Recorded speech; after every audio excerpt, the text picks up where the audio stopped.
Capítulo 8. Sumo, el principio.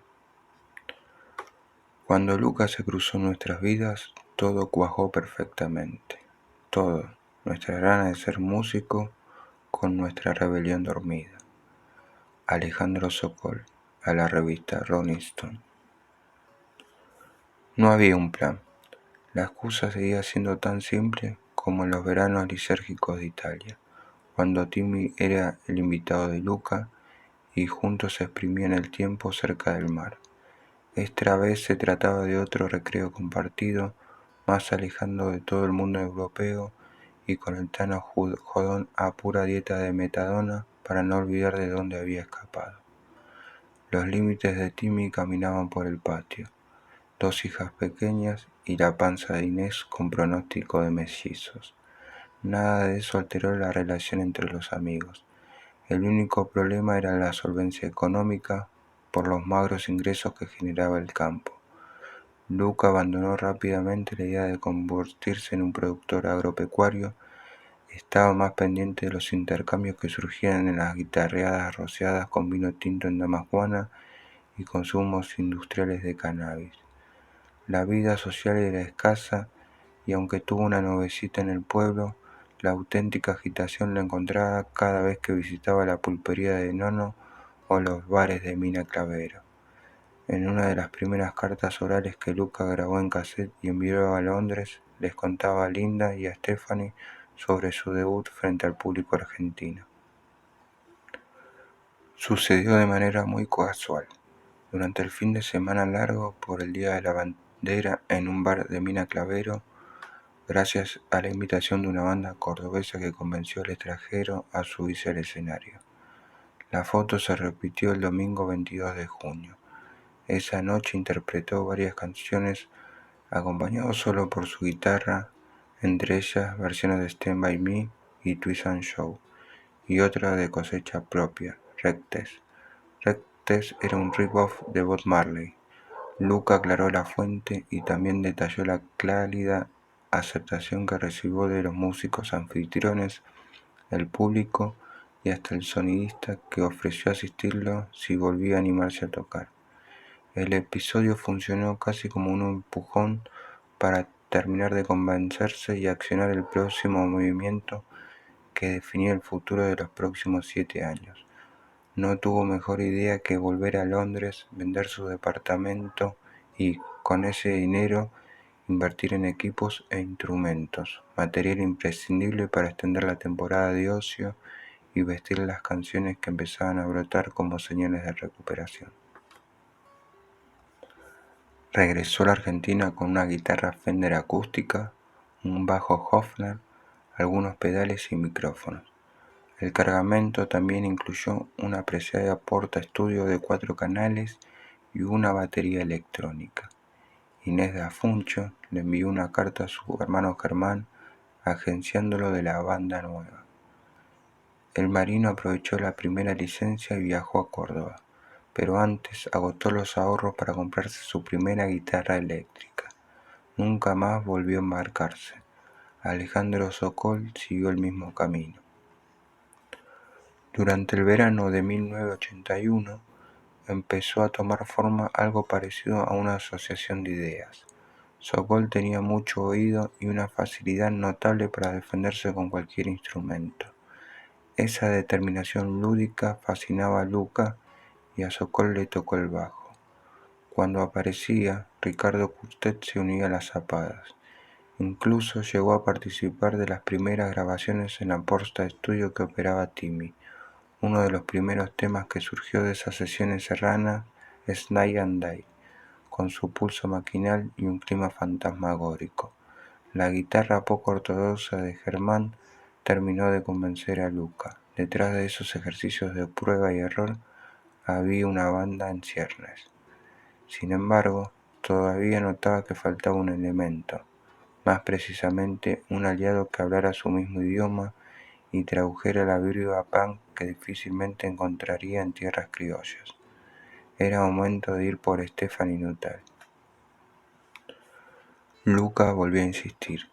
«Si estás aburrida, vení», escribió lacónico.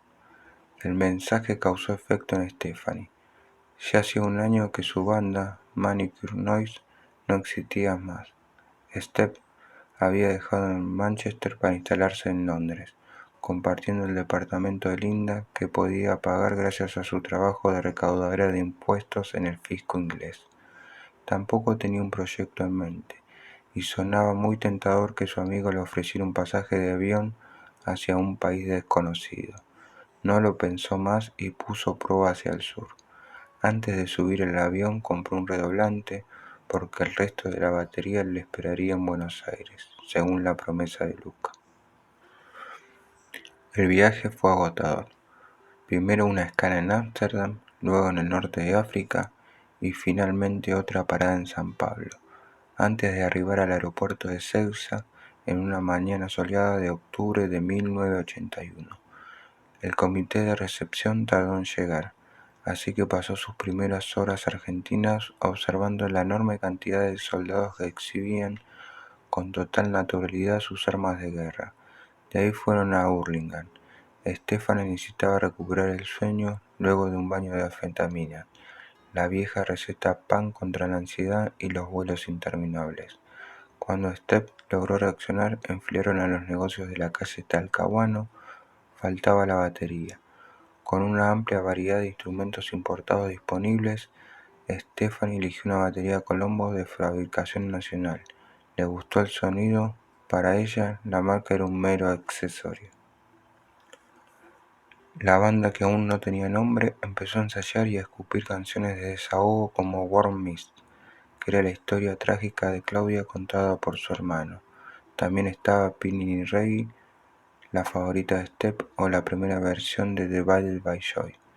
El pulso salvaje y contundente de Stephanie cerró el ala flaca de la asociación.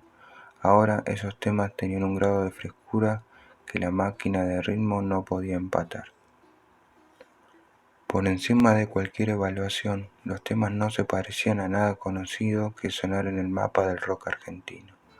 Mientras tanto, el libro del año de la revista Pelo ponía en tapa a The Police, Phil Collins, Leon Gieco, Queen y Pat Benatar como las figuras más destacadas de 1981. Al otro lado de las altas cumbres, en un paraje perdido de Córdoba, crecía algo que no se sabía bien qué era. Para agregar misterio y arrogancia a la historia, un diccionario y la elección de Timmy McKern sellaron la suerte del grupo. Sumo era un nombre de significados múltiples. El círculo empezaba a cerrarse en esa torre de Babel serrana, en donde varios se comunicaban por señas. Steph no hablaba una palabra de castellano, y Germán, Alejandro y Ricardo jamás se esforzaron por mejorar su inglés de escuela secundaria. En el medio, Luca y Timmy tenían el control del mensaje y también de las traducciones. Entre ellos siempre hablaban en inglés. Poco antes de regresar a Buenos Aires, Ricardo Curtet declinó su participación en el grupo, aduciendo problemas familiares. El 31 de diciembre de 1981 encontró a los incipientes Sumo en algo parecido a un debut en formato de show privado. A modo de despedida del año, la banda tocó en vivo en el patio del Calderón de Hurlingham. Los asistentes al concierto eran en su mayoría miembros del clan McKern, más las novias de Germán y Alejandro.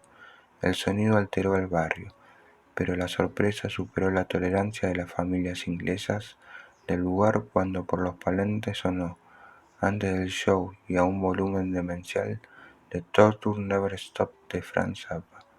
9 minutos de guitarras intoxicadas y gemidos orgásmicos. Gracias a la madre de Timmy, conocida de John Lear, el presidente de la compañía discográfica Phonogram, Sumo tuvo su primera prueba de eficacia. La sesión ante Lear y Adrian Berwick, el director artístico del sello, provocó una buena impresión de los cazatalentos. Ambos quedaron muy impresionados ante la performance del grupo y sobre todo por el carisma escénico de Luca. Desde el vamos, también evaluaron la inviabilidad de la propuesta dentro de un mercado demasiado endogámico. Hubo reuniones, incluso propuestas descabelladas. Una de ellas fue promover el costado acústico de Sumo y equipararlo a un grupo argentino compuesto por extranjeros llamado Harp. Era una copia infame del trío Folky America que cantaba en inglés y hacía gala de sus camisas leñadoras. Obviamente no hubo un acuerdo, pero esa conexión con Berwick permitió que Sumo ingresara por primera vez a un estudio de grabación para registrar un demo de 5 temas. Con esa tarjeta de admisión fue posible iniciar un recorrido por los bares de la zona norte del Gran Buenos Aires en busca de lugares para tocar, justamente el territorio en donde los Harp tenían mucho éxito. La decisión de pelarse completamente es otro eslabón en la larga cadena de hechos fortuitos que determinaron la estética imprevisible de Luca Prodan. No existían pelados en el rock, de existir eran escasos, demasiado aislados como para tomarlos en cuenta. Tal vez el más notorio fuera Tony Levy, notable bajista del reconocido King Crimson de los 80, o el voluminoso Buster Bledsoe, cantante de la banda ska inglesa Bad Manners, pero eran ejemplares excepciones en un planeta en donde la cabellera era tan importante como la guitarra y representaba un signo de respetabilidad rockera, mucho más en un país que aún vivía los resabios de la era hippie. Luca empezó a sentir el rigor de una calvicie prematura a finales de los 70. Aunque no era nada que incomodara al hombre imán, en una de las largas noches continuadas de Hurlingham, luego de un asado y con mucho vino en la cabeza, Lila y Alejandro acompañaron el tren de un comentario, de Luca. Algo debía hacer con su módica cantidad de cabello y hasta barajó la posibilidad de raparse, confesó en medio de una borrachera de órdago. Entre risotadas, Alejandro y su novia comenzaron a cortarle el pelo con una tijera. Luego trajeron espuma de afeitar y con una maquinita completaron el trabajo. Al otro día, Lucas no recordaba qué había pasado y descubrió frente al espejo la obra de sus amigos. Nadie en su sano juicio podía salir a vender a un grupo con las señas de identidad de Sumo, canciones en inglés, un líder totalmente rapado y con actitud desafiante, la batería a cargo de una chica con pasaporte británico. Demasiadas razones para provocar un rechazo en un circuito de rock en formación, todavía impregnado de un sesgo conservador. Era así incluso en los círculos más progresistas, integrados por artistas que resistían los embates de la represión y la censura, pero que fueron poco tolerantes frente a los nuevos patrones estéticos. Para muestra basta una canción, Mientras miro las nuevas olas de Serú Girán, imponía en 1980 una mirada retrógrada frente al avance de las bandas de New Wave. ¿Te acuerdas del tipo que rompía las guitarras cuando nadie tenía un miserable amplificador? Hay miles ahora, corbatas con saco gris, flequillos solo hasta la nariz. La historia prosigue, pero amigos, yo ya la vi, dice la letra escrita por Charly García, que en un futuro cercano se convertiría en un paladín de la modernidad con gestos osados y varias epopeyas de cambio. Y todavía faltaba una contienda bélica en el tablero, sin duda el mayor obstáculo a las aspiraciones de una banda que solo quería subir al escenario cuando tuviese a la vista. La seguidilla de conciertos empezó oficialmente el sábado 4 de febrero de 1982 en Caroline Pub, un boliche ubicado en el Palomar. La lista de temas incluyó a los estrenos de Virna Lisi, el reggae Breaking Away y canciones que no volvieron a aparecer como Time Fade Love o Strange Things. Esa noche entre el público podía verse a Diego Arnedo y a Jorge Crespo. Ambos jugarían roles fundamentales en el planeta Sumo. El pub Mastropiero sigue en la lista de los lugares que el cuarteto reinventaba. En este caso, se trataba de una whiskería medio tramposa de Olivos que promocionaba un grupo inglés durante varios sábados de febrero. Hasta allí, por recomendación de Berwick, llegó Alfredo Rosso, joven periodista de la revista Expreso Imaginario y empleado del sello Music Hall. La banda no entraba en el diminuto escenario y la sorpresa fue mayúscula cuando en la primera mitad del primer tema, Night and Day, El cantante enfundado en una careta rasta se sacaba la máscara y aparecía un tipo completamente pelado. El show continuaba, pero ese impacto visual permanecería por un largo tiempo en la memoria de todos los presentes. Stephanie Nuttall. En Inglaterra no era feliz haciendo música. Dejé la casa de mis padres después de pelearme mucho con ellos. Empezaba a salir a la noche, volvía a casa de día y mis padres decían que estaba portándome mal. Mi madre estaba muy enojada. Me gritó que trataba a nuestra casa como un hotel. Le respondí, bueno, estoy haciendo el check-out. Ya no era parte de la brigada de chicas de la iglesia donde iba a tocar el tambor militar. Un novio que tenía estaba haciendo audiciones para armar una banda y me dijo, tenés que ser nuestra baterista. Yo le respondí que no tocaba la batería completa, que solamente podía tocar el tambor militar. Pero el cantante de esa banda parecía Hitler, vestido todo de negro y con el pelo cortito, así que no le molestó. Esa banda parecía un grupo fascista, aunque no lo éramos para nada. Me preocupaba esa imagen que dábamos. Germán Dafuncho. Antes de la llegada de Stephanie, era todo como un juego. Night and Day apareció así, casi sin querer. Veníamos de una noche intensa, digamos.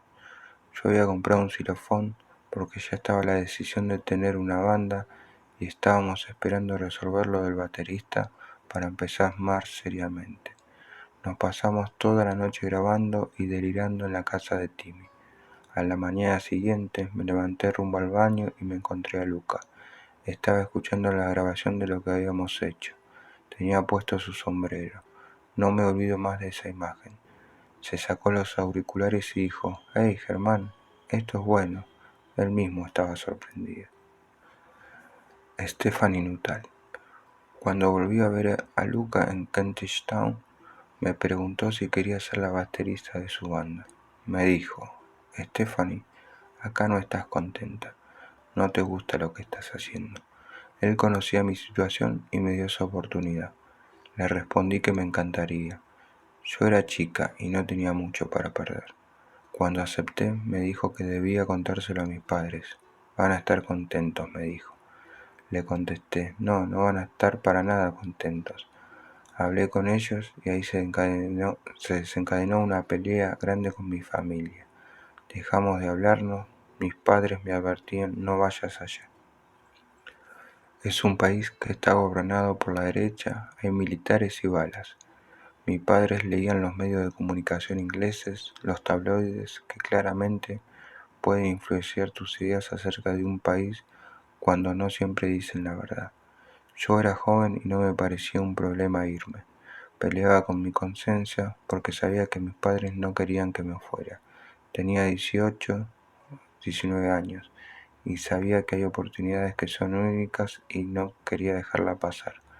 Además me ofrecían la plata para viajar y tocar allá.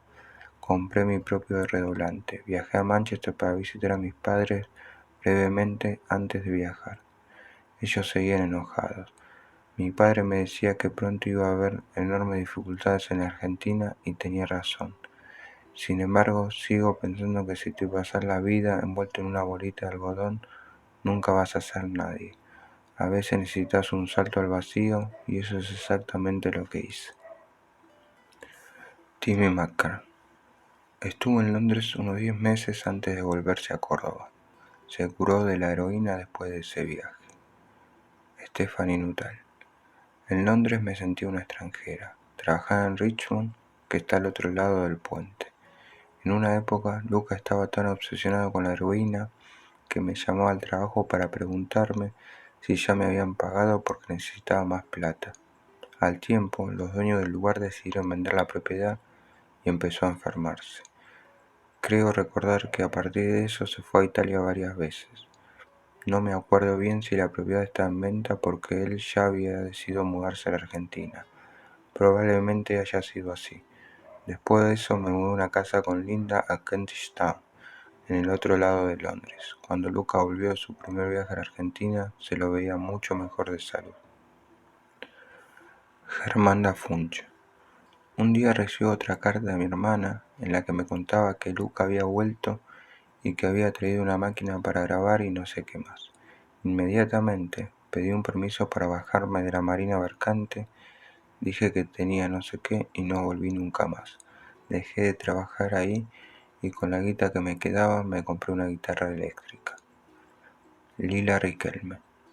Se fue diciendo que iba a comprar vaquitas, pero cuando volvió compró una batería, le pagó el pasaje a Stephanie y también compró una consola de 12 canales con la que grababa a la noche.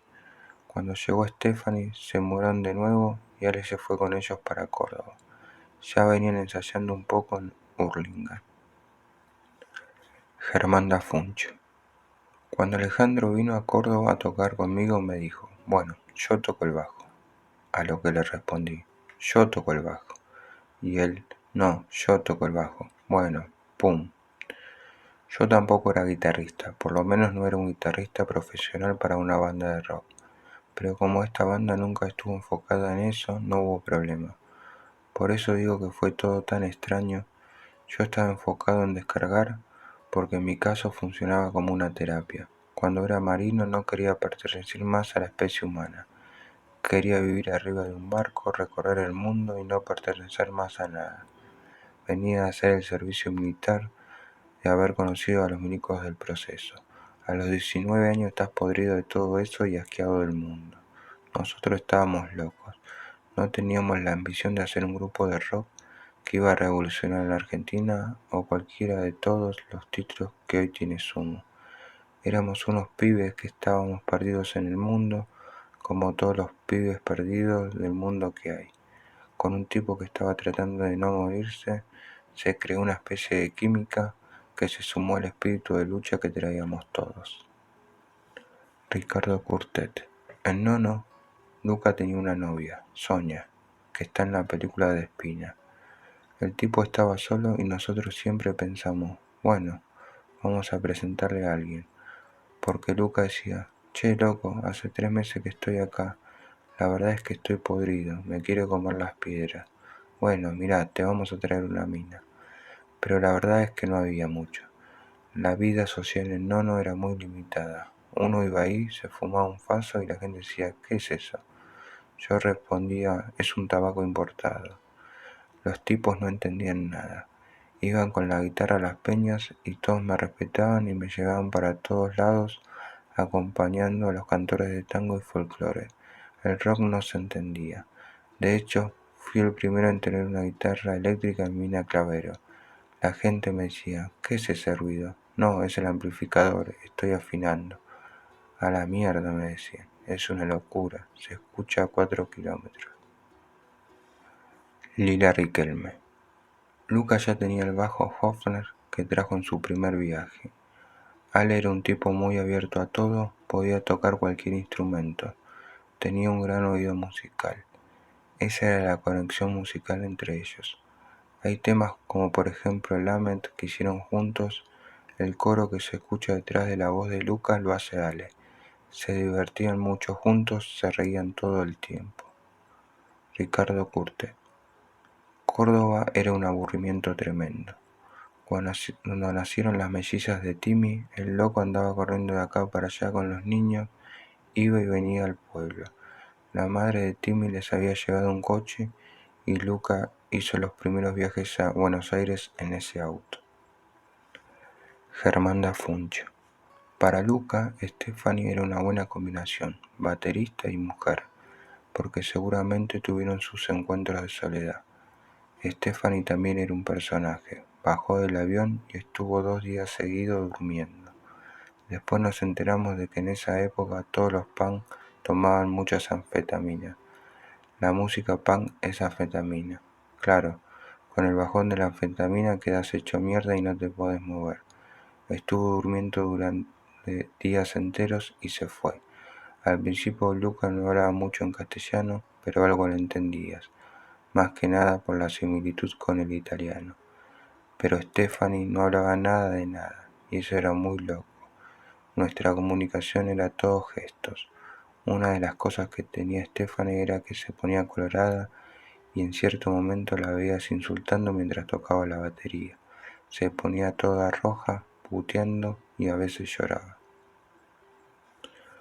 Ricardo Curtet. Cuando llegó Stephanie fue a la casa en Hurlingham. No entendía nada, pobre. Una vez fuimos a ver a Nosferatu con ella mientras esperábamos a Luca, que tenía que volver. Stephanie no era una nueva oficial de Luca, pero un poco sí. Tenían otra mentalidad. Nosotros decíamos, ¿es la novia o no? Ellos dos tenían otra cabeza. No les importaba si eran novios o no. Lila Riquelme. Ale no sabía hablar en inglés, aunque después conectó muy bien con Stephanie. Ale y yo teníamos una relación divina con Stephanie. Ella siempre se quería conectar.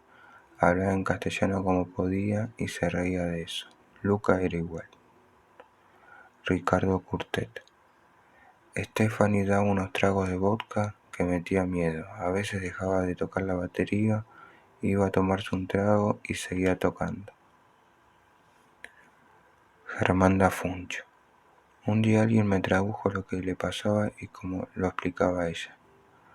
Ella creía que cuando uno tocaba tenía que pensar en todo lo malo que había pasado en tu vida. Entonces vos la veías y estaba re enojada todo el tiempo. Era muy loco. Además, imagínate una mujer baterista que insultaba. Stephanie Nuttall. Siempre lloro mientras toco la batería. Empecé cuando tenía 9 años y me pasa desde entonces. En realidad lloro todo el tiempo por cualquier razón. A veces siento que me lleno de emoción y que no puedo expresarla, claramente, salvo con lágrimas. Mi padre me decía que era demasiado dramática, como Sarah Bernhardt. Mi primer recuerdo es que alguien me propuso tocar la batería, dije, dale, y lloré. Creo que me pasa por la frustración de no ser capaz de expresarme con palabras. Germán Funcho. También estaba la famosa anécdota de la batería que se compró. Fue con Luca y con Timmy a las casas del centro a comprar una y ella eligió una batería argentina, una Colombo. Nadie sabe bien por qué, porque tenía oportunidad de tener una americana, pero le gustó el sonido de esa batería nacional. Esa batería fue un emblema de Sumo durante muchos años. Stephanie dejó una esencia. Stephanie Nuttall. Aunque él escribía las letras, bueno, nosotros creábamos las melodías, tocábamos mucho juntos. Él tenía ideas y en realidad era la fuerza creativa principal, pero todos hacíamos nuestra parte. Yo con la batería, Germán amaba su guitarra eléctrica, le gustaba experimentar y Luca quería que todos fuéramos reconocidos. No se comportaba como si fuera el líder de la banda. Nos empujaba a ser creativos, pero tampoco nos forzaba.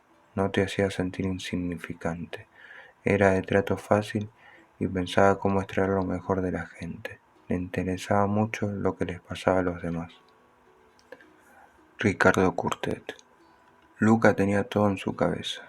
No había mucha improvisación. Tenía sus canciones y sus cuadernos. Y ahí asomaba la idea de lo que quería hacer. Una mezcla entre reggae y punk. Yo había hecho cosas con Luca y un amigo mío que tocó el bajo 2 o 3 temas. Eso terminó en su disco solista. Aunque no aparecí después en los créditos, en realidad nunca supe que eso iba a terminar en un disco. Eso que grabamos quedó así durante 20 años hasta que se publicó. Cuando salió yo ni estaba en Argentina. Timmy vino a buscarme y me dijo, che, estás en un disco. Le respondí, ¿qué disco? No me acuerdo. Una noche que nos quedamos con Luca grabando, ¿te acordás? Tomando whisky. Bueno, todas las noches nos quedábamos con Luca tomando whisky, pero no me acuerdo de haber grabado, qué sé yo. Un tiempo después fui a su casa de Hurlingham y me hizo escuchar. Ah, sí, me acuerdo. Estos temas que había hecho Luca. Estaban Lament, otro de Canhet, que era de la película de Gusto, Go to the Country, y 3 o 4 más. La verdad es que no me acordaba, pero Timmy me dio el dinero que correspondía y firmé en Sadaic. Después, uno de esos temas se usó para la película de Rodrigo Espina. Había una caja de ritmos, un distorsionador, un equipo y un pedal que es como un Lily y que se usó en Lament. A veces afinaba la guitarra de Luca, porque estaba un poco... Él no tocaba mucho, hizo con 3 o 4 tonos las melodías. Luca era un melodista. un poco como pasaba con John Lennon, que tampoco era un gran guitarrista, pero hacía unas armonías buenísimas. Durante un tiempo me dio un poco de bronca que esos discos hayan quedado guardados, porque algunas cosas estaban buenas. Después, cuando salieron a la luz, a la gente le gustaron esos temas. Germán da Funch. Mi visión personal es que Sumo tuvo una ideología que nació en esa época. En la primera época hubo mucho de tocar y de escuchar, pero también mucho de filosofar sobre creencias artísticas. Teníamos actitudes que definimos en los primeros tiempos, como el delirio de que yo tocaba la guitarra. Luca me manejaba la cámara de eco y hacíamos música con eso. Había comprado un xilofón y se armó una cosa participativa. Esa era una manera de las cualidades que tenía Sumo, que después volqué en las pelotas, la integración de los músicos. La pelota no es mi banda, como tampoco Sumo fue la banda de Luca, porque más que él después estuviera al frente y fuera la cabeza de todo. En esos inicios fundamos las bases. Pasó con Stephanie, que dejó un espíritu. Una de las esencias de Sumo era esa persona enojada pegando. Sumo tenía una parte que era oscura y una parte más luminosa. Timmy McCann. La elección del nombre del grupo fue en Buenos Aires, en mi casa de Burlingame. Teníamos un diccionario en 3 tomos. Los separamos y empezamos a buscar. Estaban Luca, Germán y no sé si Alejandro también. Empezamos a anotar en listas 5 sugerencias en un papel. Después leímos todos los nombres y quedó Sumo. Lo elegí yo porque me había tocado tomo de la S, no porque fuera una cosa especial. Ricardo Curtet. Hubo una zapada muy linda en Hurlingham. Nosotros nos fuimos desde Versalles, donde vivía yo, con un auto viejo que tragaba aceite, a punto de fundirse. Cargamos unos parlantes y otras cosas. Yo llevaba a los secuaces míos de allá, los que tocaban conmigo. Ellos sabían que era amigo de Luca, que andaba con los de Sumo y qué sé yo. Cuando llegamos, Luca había puesto los parlantes en el jardín. Se escuchaba como a 200 metros, no me olvido más. Se escuchaba muy fuerte. Había puesto a Zappa, de Torture Never Stops, que tenía esos solos de guitarra, y también hay una mina atrás que grita como si tuviera un orgasmo. Empezamos a escucharla desde lejos, pensando, ¿pero de dónde carajo sale esa música? Nos dimos cuenta que venía de ahí cuando nos acercamos a la casa. Lila Riquelme.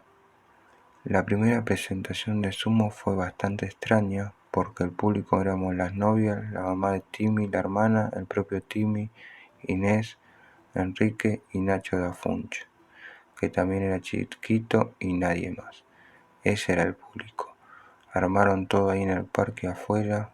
Fue raro, pero estuvo buenísimo. Germán da Funch.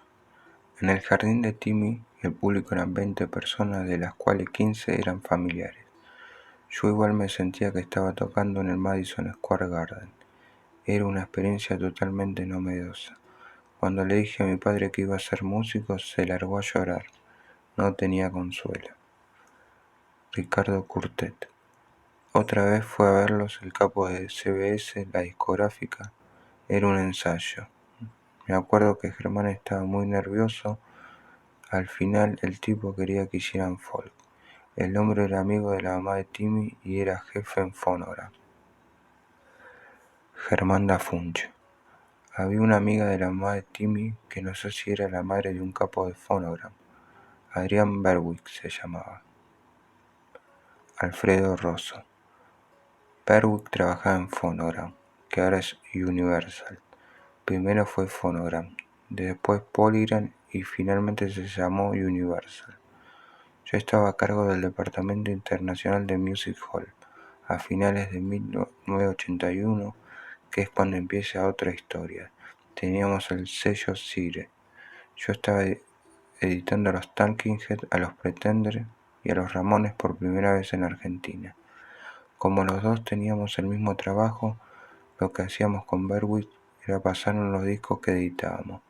Yo le daba los míos y él los suyos. De vez en cuando me daba alguna muestra importada y yo le daba alguna mía. Intercambiábamos figuritas porque a los dos nos gustaba la música.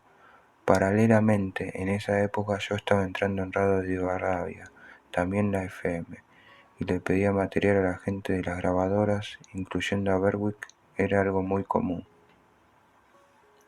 Adrián Berwick. Mi mentor fue John Lear. Él conocía a mi viejo y trabajó muchos años con él en Argentina y después en Londres. La madre de Timmy McKern era amiga suya. Además éramos vecinos porque Lear vivió en Hurlingham toda su vida con toda la inglesada de esa zona. Un día me dijo, me ha pedido una amiga que vaya a ver un grupo, me gustaría que vengas vos también. Yo era el director artístico en esa época y le dije, bueno, vamos. Así que nos fuimos hasta Hurlingham a ver este grupo. Pero no es que fuimos a ver un show o un espectáculo. Estaban tocando en el patio de la casa de Timmy. Era verano y no era demasiado tarde. Habría sido a las 6 o 7 de la tarde. Fue justo antes o justo después de la fiesta, tal vez enero del 82 o fines de diciembre del 81. Luca me impresionó mucho desde el momento en que lo conocí. Timmy McCann. Mi madre era muy amigo del capo de Phonogram. Era un tipo medio religioso y ambos iban a la iglesia. Él era de la comunidad inglesa que vive en Hurlingham y nos puso en contacto con Berwick, que en realidad era el encargado de la parte internacional de Phonogram. Estaba con otra producción nacional que era una banda de vaqueros llamados Harp. Carlos Agostino. Conocí a Luca en Palomar, en un lugar que se llamaba Caroline's Café, que era de unos amigos.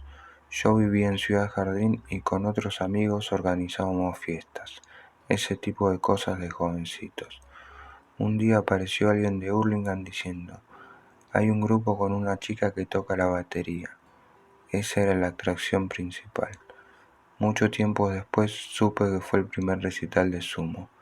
No tengo un recuerdo muy claro de Luca en ese show, pero lo del grupo fue muy fuerte porque era algo que estaba muy a contramano de lo que uno estaba acostumbrado a ver adentro de un bar, especialmente en el conurbano.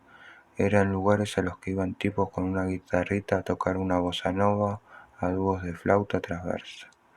De repente aparecen estos animales con Steffi, que la verdad es que no era muy ducha tocando la batería, pero tenía unos cojones tremendos porque se paraba y tocaba. Luca usaba el aparato ese que tenía, un delay todo distorsionado que sonaba todo feo y pastoso. Germán da Funcho. En esa época había un grupo que se llamaba Harp. Tocaban country y cantaban en inglés. Berwick trabajaba con ellos. No sé si hubo una reunión con Timmy, Luca y Berwick, pero esa fue la piedra fundacional para que empezara a rodar todo esto. Primero apareció la posibilidad de salir a tocar e inclusive quizás hasta de grabar un disco.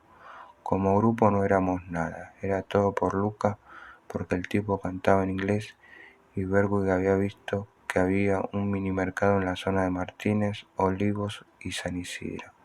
Ahí se tocaba música en los pubs, los tipos se subían con gorro de vaquero, yo nunca los vi. Timmy McKern. Berwick llevó a Harp a tocar a la iglesia, obviamente presionados por la compañía. Adrián Berwick. Nadie hacía esa música en Argentina, pero Luca era un inglés de origen italiano, no era un argentino, y era un inglés muy inglés. Esa primera vez que lo vi en el jardín de Timmy, lo que más me impresionó fue a Luca como performer. O sea, como cantante era crudo, pero tenía una presencia escénica que yo no había visto nunca. Me impactó mucho. Empezamos a juntarnos, hicimos algunas reuniones, estuvimos discutiendo mucho sobre las canciones, vinieron a mi casa algunas veces, nos llevábamos bien. Ricardo Curtet. Luca era un tipo buena onda. Se hacía el duro, pero lo querían todos. Enganchaba enseguida con la gente. Adrián Berwick. Las canciones que tocaban eran buenas y después quedaron en el tiempo, pero lo que era impresionante era su forma de interpretarlas. No es que me hayan impactado ni su voz ni las canciones, era Lucas lo que te cautivaba. Él no estaba en gran forma todavía. Tocaban siempre en ambientes cerrados, estaban probando mientras él se recuperaba en Córdoba. Después de ese primer encuentro hicimos algunas reuniones, escuchábamos discos juntos, hablábamos mucho de música y después hicimos un demo. En esa época los estudios de Phonogram estaban en Avenida Belgrano. Se habían mudado de la calle Moreno al 2038, estaba muy cerca del Congreso. Las oficinas estaban en Hipólito Yrigoyen. Una noche tomamos el estudio y grabamos 4 o 5 temas. Fue el primer demo con el cual salimos con Timmy y con Luca a tratar de buscar shows. Necesitábamos hacerlos tocar en vivo para que rodaran el material y también para que se probasen ellos mismos. No tenían demasiada experiencia. Timmy McCann. Cuando le dejamos el demo nos dijo: no me gusta comparar, y nos sacó el disco de Flash and the Pan, los australianos, que tenían varios hits en la radio. No sé por qué lo relacionó con nosotros. Germán da Funcho. Berwick armó la gran prueba que íbamos a tener en la compañía de discos. 9 de la mañana, 2 botellas de vino blanco, empezamos a grabar. Nunca en nuestra vida habíamos grabado, menos en un estudio profesional. Nuestra experiencia de grabación había sido Luca en los estudios de sus amigos y nosotros nada, porque nosotros estábamos en Córdoba. Adrián Berwick. En esa época, muchas compañías de discos tenían sus propios estudios de grabación. Es una tradición que se ha ido perdiendo en el tiempo, igual que tener sus fábricas, su distribución.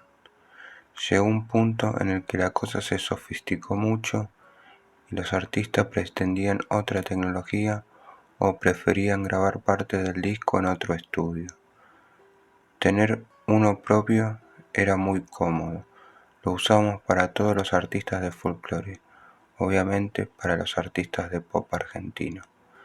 En el demo de Sumo grabó uno de los 2 técnicos que teníamos, que eran empleados de la compañía. No hay que olvidarse de que, cuando los hice grabar, Sumo era un grupo que había escuchado en el patio de una casa y que me llegaba por amigos de amigos. Además era una estación baja, cerca de Navidad, y en el estudio había turnos libres. Así que fuimos una noche y grabamos los temas así como venían. Hicimos algunas sobregrabaciones, pero en general lo que se escuchaba es lo que se grabó en directo. Germán da Funcho. De repente estábamos en un estudio de estos enormes y grabamos 4 temas. Claro, evidentemente el tipo dijo: esto no es harp, esto que está pasando no es. La cuestión es que nos bocharon, de alguna manera. Esa grabación salió después en estos 2 discos solistas de Luca.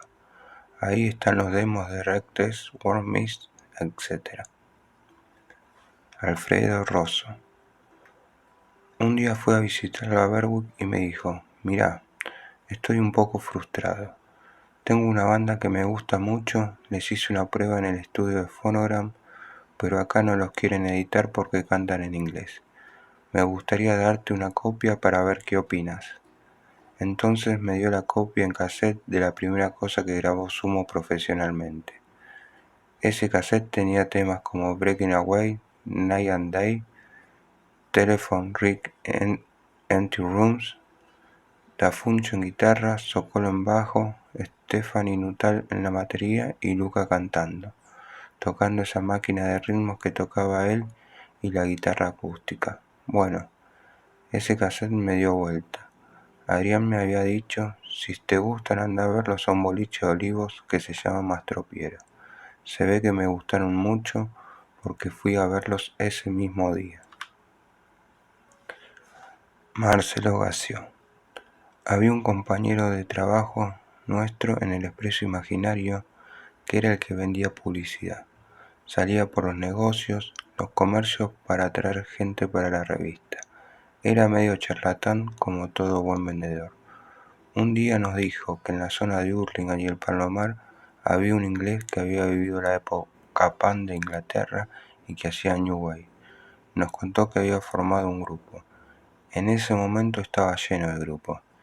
Yo también tenía el mío.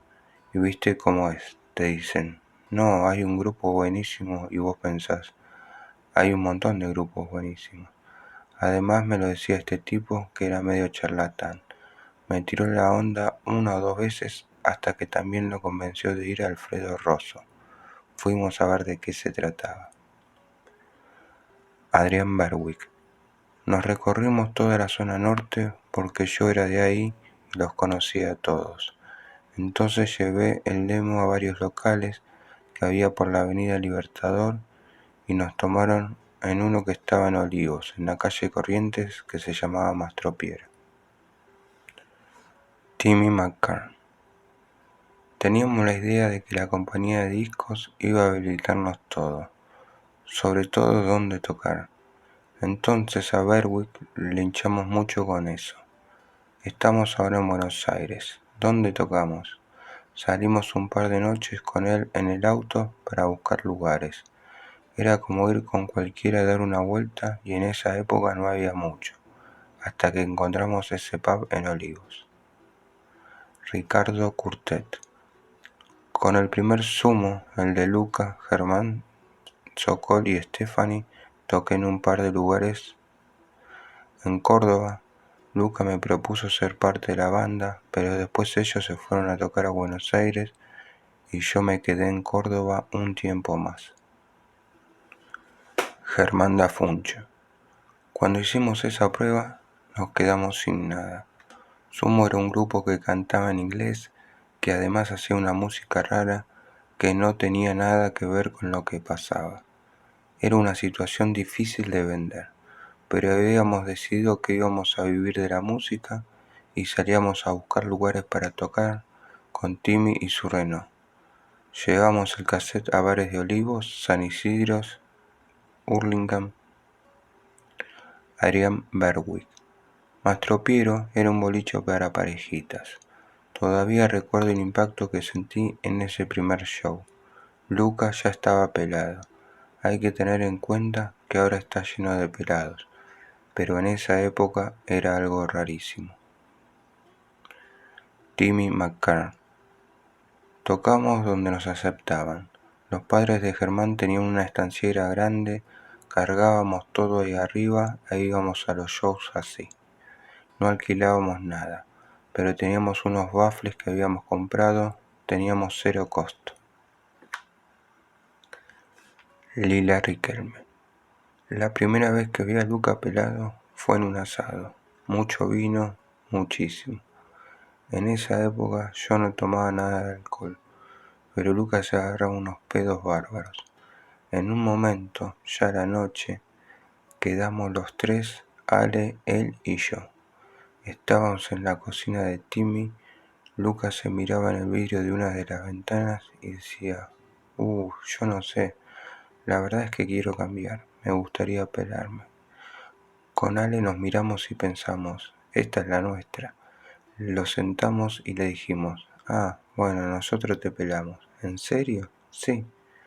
Primero le cortamos el pelo que tenía atrás con la tijera. Luca estaba totalmente borracho. Ale y yo nos cagamos de risa. Después le pusimos espuma de afeitar, le pasamos una máquina y se fue a dormir. Nosotros nos fuimos y a la mañana siguiente Luca no entendía qué había pasado. No sabía por qué estaba pelado, no se acordaba de nada. Nos hemos reído tanto con eso. Ale lloraba cuando lo vimos. Luca nos decía, ustedes dos, hijos de puta, lo que me hicieron.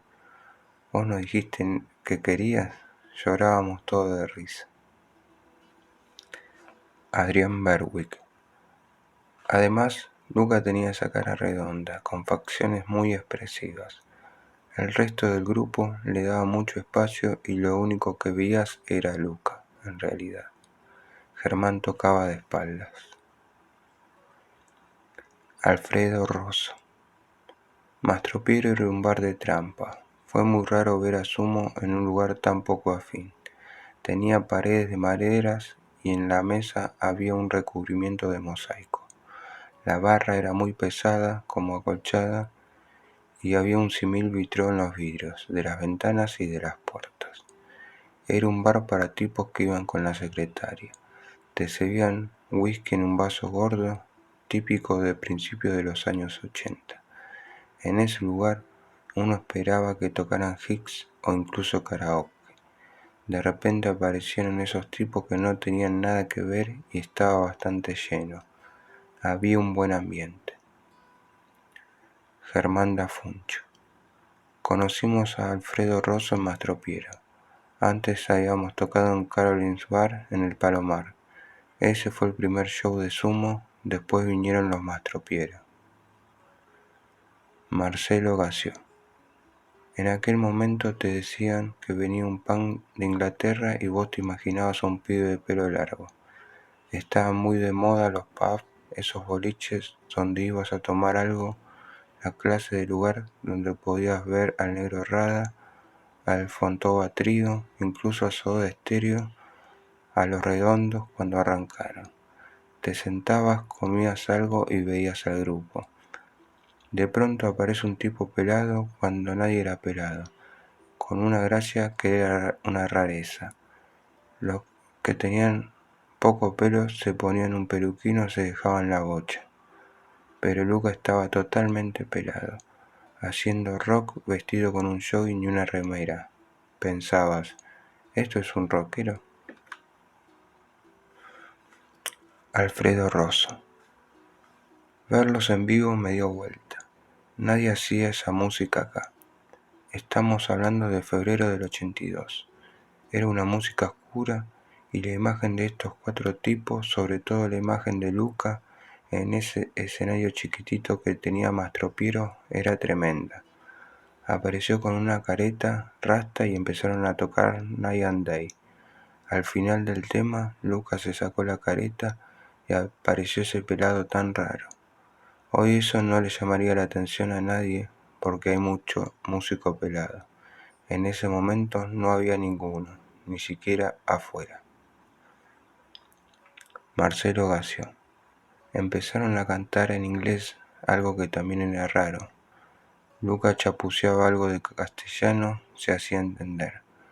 Hoy todos sabemos que aprendió a hablar castellano acá, y muy bien, porque Luca hablaba el argot, cazaba las palabras, los sonidos, jugaba mucho con eso. Pero en ese momento hablaba muy poco. Lo vimos y la verdad es que nos gustó, nos pareció por lo menos original. Los músicos no eran buenos en el sentido técnico, estaban muy limitados todos. A mí Stefani nunca me gustó como baterista, me parecía muy simple, pero esas eran las limitaciones y era la gracia del grupo. Adrián Berwick. Cuando empezaron a tocar en Mastropiero, yo estaba al costado del escenario, completamente magnetizado por Luca. Fue su primer show y no era el Sumo que vieron todos después, que ya se había transformado en algo más construido, mucho más grande y con éxitos discográficos.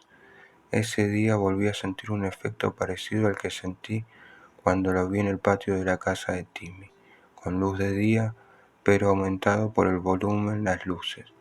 Luca tenía un spot sobre él. Es una imagen que puedo ver hasta el día de hoy.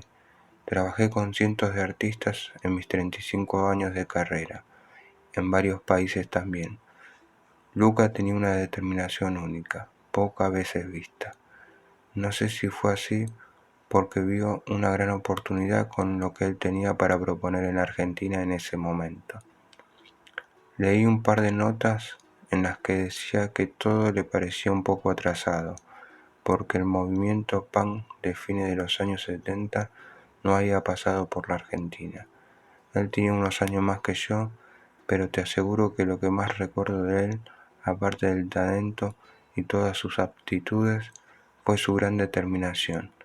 Era un tipo que tomaba mucho y que estaba bien tomando mucho. porque cuando había que salir a buscar shows, él siempre presente. Cuando tenía que hacer lo que tenía que hacer, lo hacía muy bien.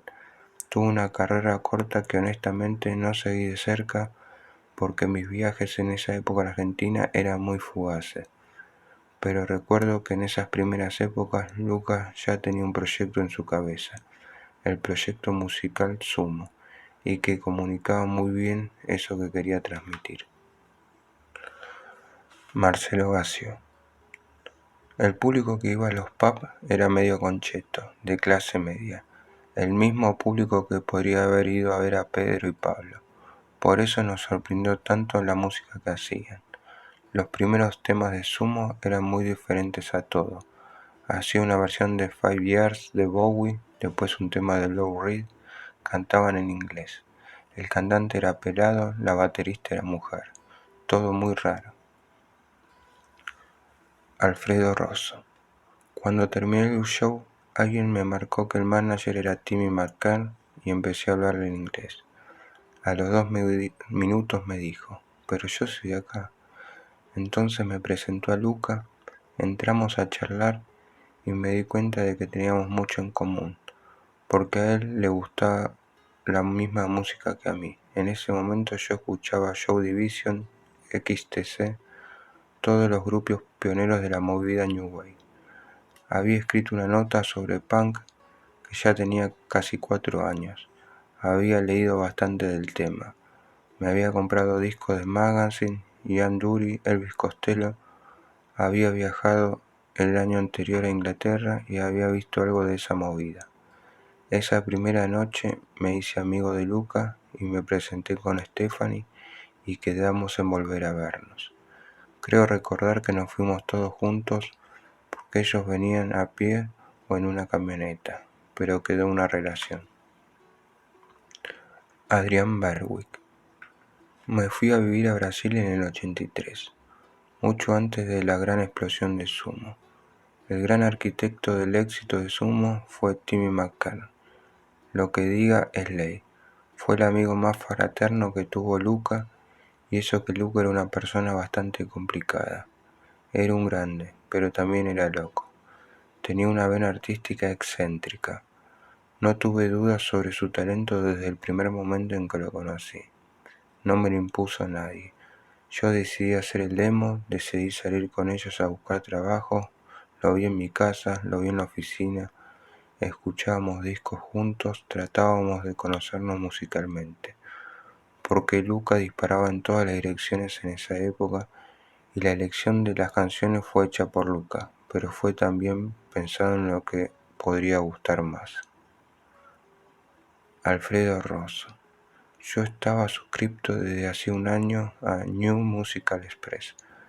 La recibía por vía aérea. Un día leí una nota de Stephanie y su grupo, Manicure Noise,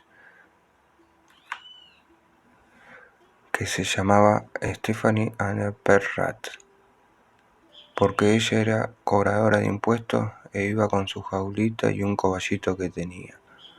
Lo llevaba con ella para no dejarlo solo en la casa y que se muriera. Stephanie Nuttall. En el New Musical Express salió ese artículo, Stephanie y su rata. Era una entrevista. Yo tenía una rata blanca como mascota, viajaba conmigo a Londres y vivía en la cocina. Alfredo Rosso. Entonces, por esa cosa de la vida, yo tenía la nota. Seguí yendo a Mastropiero, fui un domingo y había 6 personas para ver a Sumo.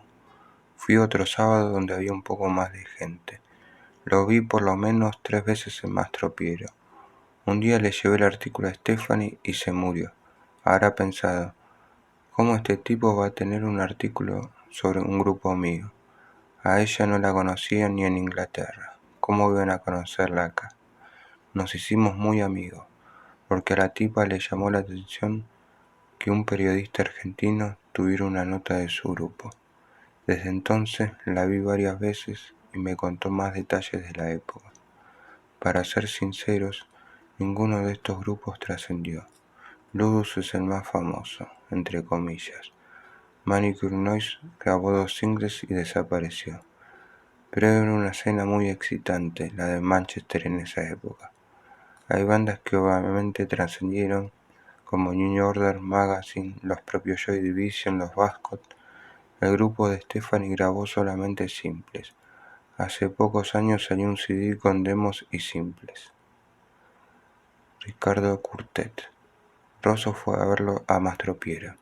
La compañía no había aceptado a Sumo, pero Berwick le dijo a Alfredo: «Tenés que escuchar esto». Después de esos shows, Alfredo le dijo lo mismo a Pettinato. Roberto fue a verlo a Estudiantes y ahí empezó a correr la bola.